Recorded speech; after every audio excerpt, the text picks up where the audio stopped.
Allah hayırlısı kabul etsin, başkası da gelsin. Allah razı olsun. İyisiniz inşallah. Hamdolsun. Biz de olsun. Biz buraya gelmedik. Diğerleri zaten şu anda formlarını doldurmaya da başlamışlar bazı arkadaşlarımız. Biz dedik temsilen birkaç kişi gelelim.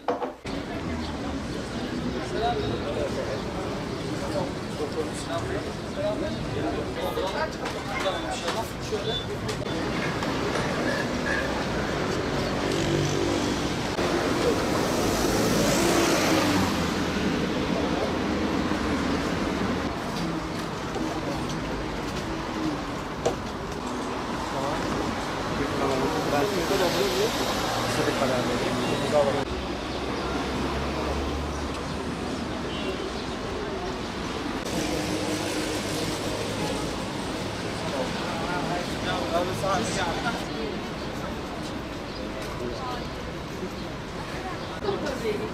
Herhangi bir rahatsızlık Yok.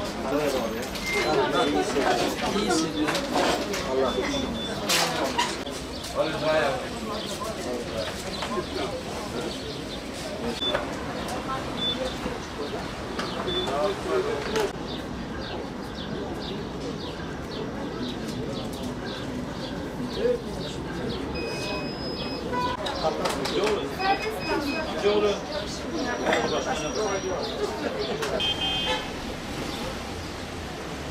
Kızılay'ın başlatmış olduğu kan bağışı kampanyasına bizler de parti teşkilatı olarak katılım gösterdik. Kan bağışında bulunarak kampanyaya destek verdik. Tabii biliyoruz ki bugün verdiğimiz kanlar şifa bekleyen hastalara bir can olacaktır, şifa olacaktır. O yüzden kan vermenin toplum arasında yaygınlaşması gerektiğini düşünüyoruz. Sevgili Peygamberimiz Aleyhisselatü Vesselam bir hadis-i şeriflerinde insanların en hayırlısının insanlara, topluma faydalı olan olduğunu söylüyor.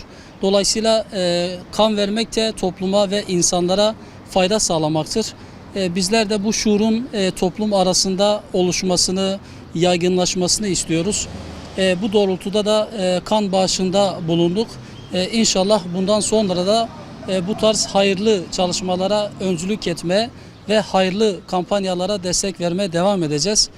Tabii son olarak da ben buradan sizlerin aracılığıyla bir çağrıda bulunmak istiyorum.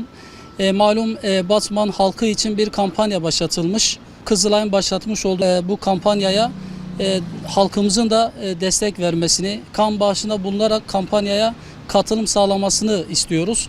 İnşallah halkımız, hemşehrilerimiz duyarlıdır. Bu konuda da inanıyoruz ve beklentilerimiz arasındadır da halkımızın bu Kızılay'ın başlatmış olduğu kampanyaya destek vermesi. Bizle beraber gelen arkadaşlarımıza, üyelerimize, kan bağışında bulunan kan bağışçılarına teşekkür ediyor ve inşallah bundan sonra da belirli aralıklarla kan bağışında bulunmaya devam edeceğimizi ifade etmek istiyorum.